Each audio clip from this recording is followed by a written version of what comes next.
All right, everybody, I'm back. I have apparently reached my limit. But we were talking about Dallas Cowboys, okay? And, I reached my recording limit, so I had to make a part two. I normally don't make part twos, but apparently I went over my limit. Anyway, getting back to the Dallas Cowboys, okay? Uh, wow. The only thing I can say is that we need to get out of the slump that we're in if there's any chance of going to the playoffs. And to me, I'm not really keen on going to the playoffs if we can't go any further. Going to the playoffs, some people are happy with that. Oh, just go to the playoffs. We made it. But going further is always the goal. Winning the Super Bowl should always be the goal, but I don't see it. I'm not seeing it this year. Once again, I'm seeing mediocrity, mediocrity. I'm seeing, I'm just seeing like, okay, it's like a roller coaster where 1 week they're on fire. Then the next week it's like down in the slump again. So we got on fire and then we got slump. On fire, then slump. So, I don't know. I'm just like baffled. I don't know why we can't just stay like the LA Rams. They are 5-0. You know what I mean? They 5-0. And the last game that the LA Rams played, they actually were in the same situation that the Cowboys were in with their game against the Houston Texans. I think Sean McVay actually called Goff over and they were going to punt the ball away, but then he changed his mind and said go for it, and then they won the game. So it's about taking chances, because then another team, I think it was the Eagles. They were in the same situation. I'm not sure. And then they made the decision to go for it, but then they didn't win. So it's certain aspects of it. I just feel like when you're in a situation, it's better to go for it. It's better to try and fail than not, because I guess Jason Garrett was trying to go, depend on the defense to make the stop and do all that. Child, that was horrific, because I forgot the name of the dude. But anyway, this play that this dude made, he basically spinned around four defenders, and he did spin moves on all of them. Okay. 4 times he spinned around them and then made it, towards the goal line. Okay. And then they came back and won the game. So they went out and they took an opportunity of that failed confidence that, the failed confidence that Jason Garrett had in his offense, okay, in the Cowboys offense. They really took advantage of it. And so my thing is that unless they fix their problems, we can talk about it until we blue in the face. We can talk and talk and talk about what they need to fix, but it's not up to us. It's up to them. So I'm not putting too much effort in in all of this like I used to. I used to be like, external cheerleader out up in here, just week after week cheering. And I'm not cheering on anyone. I'm not cheering on anybody who is not cheering themselves on. So if you are, we can try to motivate you and we can be there for you, rah, rah, rah, and let's go and everything. But if you don't feel that urgency as management, the players are hungry. They want it. Many of them have checked out. So I don't know. That's what we're seeing. Is some of the players have checked out. Defense is definitely hungry, and year after year, week after week, they have to be frustrated. They start their season. I don't know if there really ever is an off season for them, because they're always training. They're always preparing to play these games, and for what? When management doesn't even care whether they win or not. It just seems like that with this team, with America's team. It all goes to the management to me. It just seems like they don't care about winning. The Dallas Cowboys is the richest, most popular, has the most value, the team that has the most value, the franchise that has the most value in the league, okay? Yet many of the players don't get paid much compared to other players on other teams. We got people like Le'Veon Bell holding out for some money. We got Earl Thomas was holding out for for a contract deal before he fractured his leg and things like that. The situation, if y'all haven't heard, the Seattle Seahawks, Earl Thomas, and now he's out with a fractured leg. So, but he held out. So we know there's issues with people getting paid, but I feel like, because that's one of the reasons why Dan Bailey was let go, because they feel like Maher can do just as well or maybe even better than Dan Bailey, considering he was at a 92 percentile during his glory days, we'll call it. Then in 92 percentile, maybe 89, 88, a couple of years, but always stayed in the high, and I would say the low 90s, or in the 90s, okay? So then in 2017, his percentile dropped to 75%. That is definitely a low for Dan Bailey. But he came back during, during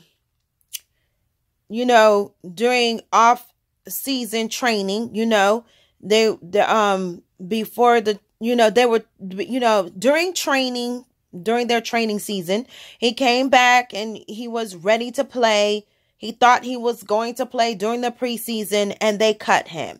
And the reason why I believe it is because they were trying to get this Seattle Seahawks Earl Thomas. Okay. He had made it plain and clear the year before, last year, after we played the Seattle Seahawks, that he actually wanted to come over to the Dallas Cowboys. And apparently he was serious. The Seattle Seahawks and the Dallas Cowboys were in the midst of a deal. Seattle Seahawks kept going back and forth, changing it. They were going to accept a third draft pick, and then a second, then a first. They kept playing around. And then the Dallas Cowboys finally said, no, we're not going to give up our first round draft pick. So a lot of things going back and forth with the Seattle Seahawks, didn't want to let him go, and all these things. So, obviously Earl Thomas didn't come over to the Cowboys. And now Dan Bailey is now with the Vikings, the Minnesota Vikings, and we have Maher. Now, Maher started out on shaky ground. He wasn't doing well, missing his field goals. And now they have developed Maher thinking they developed him into another Dan Bailey. Like, we got fans talking about who Dan Bailey, who, just like totally being disloyal to Dan Bailey just because Mar actually getting his hitting his field goals. So, there goes the disloyalty amongst the Cowboys nation once again. Throwing Dak under the bus and talking about, oh, we need to bring Romo back. Same old crap. That's what we have to hear. I feel like as a fan, y'all need to be realistic and y'all need to look at what's going on here. Okay, when a player doesn't do so well after doing well for 6 years and then never missing a game, we're talking about Dan Bailey here, okay? Never missing a game, holding the team down for their wins, okay? If it wasn't for Dan Bailey, they wouldn't have won the games that they won, okay?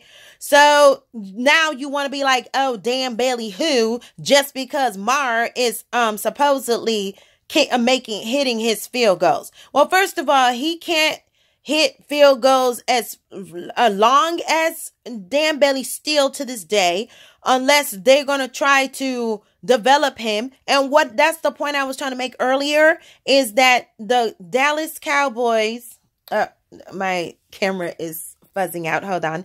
Okay. The Dallas Cowboys will definitely, work on Mar. Okay. For 2 reasons. To try to prove all the people who are still out here for Dan Bailey wrong. They're trying to say, oh, see, we can have another Dan Bailey. We can have a Dan Bailey clone for less. So we'll pay Mar $500,000. And so we won't have to pay Dan Bailey $3 million. Okay. So they'll try to develop him for that reason. And they'll also try to develop him because they rely on their kickers to win the games, okay? And without their kickers, they wouldn't be winning as many games as they do anyway. So, the bottom line is, y'all can feel however y'all want to feel, but I just feel like all this chatter and stuff, y'all directing it at the wrong people.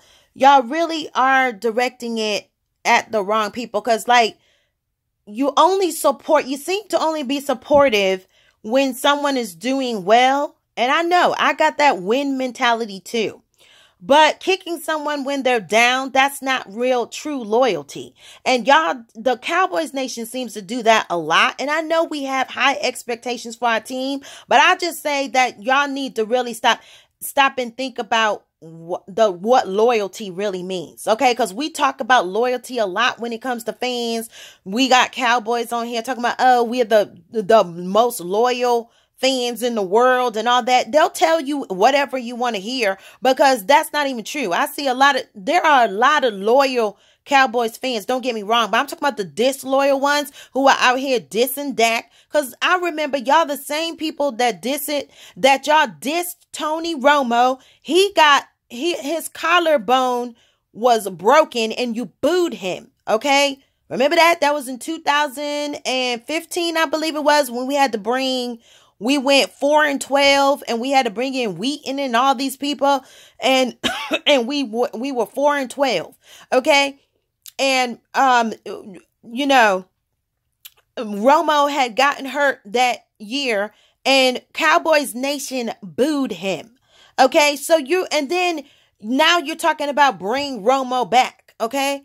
First it was get rid of Romo to let Dak play, and now Dak is not playing the way y'all want him to, so, we should have kept Romo. What kind of loyalty is that, first of all? And then you need to look at who's making the plays and maybe Jason Garrett needs to go as head coach. He ain't no Sean McVay.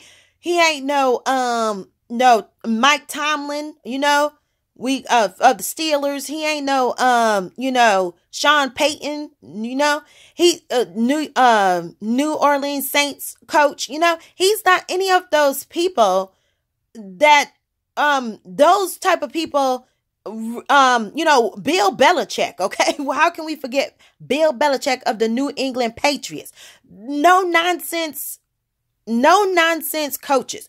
Each of those coaches that I mentioned have their own approach and they have their own way of dealing with their team, but they win games and they are serious about winning games. And that's the difference between basically any other coach. I'll say with the exception of a few, any other coach in the NFL is they're here to win. Jason Garrett doesn't seem like he cares about winning. He's just sitting there clapping, clap, clap, clap. And, if they do something wrong, they don't get criticized as, oh, we can do better, guys. Oh, we have to do better. And that's it. And then clap some more when they mess up. If they do something wrong out off the field, it's just, there's no discipline. There's nothing to help these people be better. And we know that America's team can be better and should be better. And they need a head coach that is going to care about them being better. And until Jerry Jones realizes that, get out of his comfort zone, his fear, whatever it is that's keeping him from getting rid of Jason Garrett, basically, that the team, we're going to keep having this conversation. Okay. So we keep saying the same thing. We keep beating the same dead horse and nothing is changing, because until Jerry Jones faces that reality to get a new head coach, or either threaten him, tell Jason Garrett that if he doesn't get his ass in gear and turn this team around, his job is on the line. Put some fear into him. Jason Garrett is sitting on his high horse right now because he knows he ain't going anywhere because Jerry Jones holds the key. If Jerry Jones would actually put some realistic, don't just sit here and say, oh, I believe that Jason Garrett's going to take this team to the Super Bowl. Well, you and you and yourself that you look in the mirror believes that, because I don't even think the rest of your management believes that. They just do whatever you tell them to do, Jerry Jones, because Jason Garrett is gonna continue to be mediocre. He's gonna continue to keep doing what he's doing because Jerry Jones vocalizes his support for him. He doesn't seem to care about you making any changes. And he says he literally said he is not going to fire Jason Garrett. He believes that he can take us to the Super Bowl and take the Dallas Cowboys can go all the way to the Super Bowl. Are you delusional? We're 2-3 right now. Hopefully we'll win against the Jaguars. I'm just keeping hope alive. Okay. So, not to be negative or anything, but to be realistic. Okay. So, we've already talked until we can talk until the cows come home, and we can talk until we're blue in the face and everything. But until Jerry Jones makes the decision, maybe Stephen Jones is going to have to step in. He is the executive VP, the vice president. I don't know how much pull he has. He can do some things, because I could have sworn he's the one who got rid of Dez, because Jerry Jones wouldn't have even gotten rid of Dez, okay? I don't know what Jerry Jones does versus Stephen Jones, but somebody needs to get their head in the game if they want to win these games. Maybe they're fine with mediocre playing. Maybe they're fine with not going to the Super Bowl, not going to the playoffs and winning playoff games. Maybe they're fine with it. Maybe that's not what they're here for. But unfortunately, their fans are out here, as being America's team and being such a high profile team. That's what basically everybody in the world is expecting of you. But if you're not expecting that of yourselves, what in the world can we do about it? You know what I'm saying? But I already said I'm not going to be out here supporting. I'm not making all these go cheer videos and tweeting all this stuff. I used to live tweet. I used to make motivational videos. I'm not doing all that stuff, because if you are not motivated by now to do something about your career and your game and your franchise, then there's no amount of cheering that anybody can do. There's no amount of videos, no amount of anything that anybody can do to motivate you to win. Okay? So I'm just done with it. I will watch the game and, you know, hey, that's all it's going to be. But, you know, enough. This is like part 2 of this video. And apparently I had a lot to say about the Dallas Cowboys. Okay. But, you know, hey, good luck to y'all today. Dallas Cowboys, still my team. DC4L. I'm still out here for y'all, but I want to see more. I'm talking to that management once again. Want to see the players. You know, just get some fire. I want to see fire. Defense, y'all lit. Told y'all already. Y'all are lit, okay? You know? Y'all just keep doing what y'all doing, you know? Y'all lit. Offense, I want to see more fire. You know, we see it.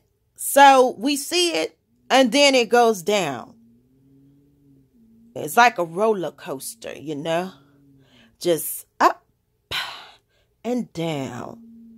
Week 1, week 2, week 3, week 4, you know, week 5. Or maybe I got it backwards. Week 1, week 2, week 3, week 4, week 5, you know, it's just whatever it is. It's up, down, down, up, whatever. Okay. But it's never consistent. And that's the problem. No consistency. Rams 5 and up. You know what I mean? That's as consistent as you can get. Okay. You know, even 4-1 would be good, you know. I think that's the Panthers. You know what I'm saying? You do something. You lose one game. Hey, lose a couple of games. Don't be 2-3 up in here. Don't be 2-4, 2-5, 2-6. We don't want to see that. Okay. Not from America's team. Okay. Y'all hear me? Don't want to see it. So I got to go. It's about 12 o'clock. Got one more hour before the first game starts, you know. Our rival, the Redskins, are playing. They're playing against the Panthers today, okay? So, of course, we're hoping for them to lose, right? But if they're on fire, then they move up. You know what I'm saying? Cowboys are already in 3rd place. You know what I'm saying? The Giants, they can't get any worse. Maybe they'll maintain 3rd place. But if they're not careful, even the Giants will creep up and pass them. Y'all got to have this sense of urgency. You feel me? Your rivals, our rivals are playing today. They catch a win and you catch a L. Then, you know, it's back down. Keep going down, down, down. You want to move up, okay? So that's the only way you're going to go to the playoffs. That's the only way you're going to go to the Super Bowl is moving up, not down. Okay. Well, that's it, everybody. Thanks for listening. You know, had to make a part 2 video, like I said. But, you know, hopefully it won't be as long. My videos won't be as long, you know, for me to make videos. And I'll try to keep it to a minimum next time. I just had a lot to say and a lot to get in here today. But everybody, please try and enjoy the rest of your weekend. Have a great Sunday. All y'all Super Bowl, oh yeah, I'm already thinking about the Super Bowl. For all y'all football fans out there, have a wonderful Super Sunday. Have a Super Football Sunday, okay? And for all of y'all who out there in Cowboys Nation, root for our team and root them on, and you know, just keep hope alive. And we just gotta keep hope alive, because they gotta win this game today and the Redskins gotta lose. Okay. So just everybody just have a great day. Thanks again for watching, and you know, be safe out there. Be good to each other. Be happy. All right. Take care. Thanks for watching. Bye.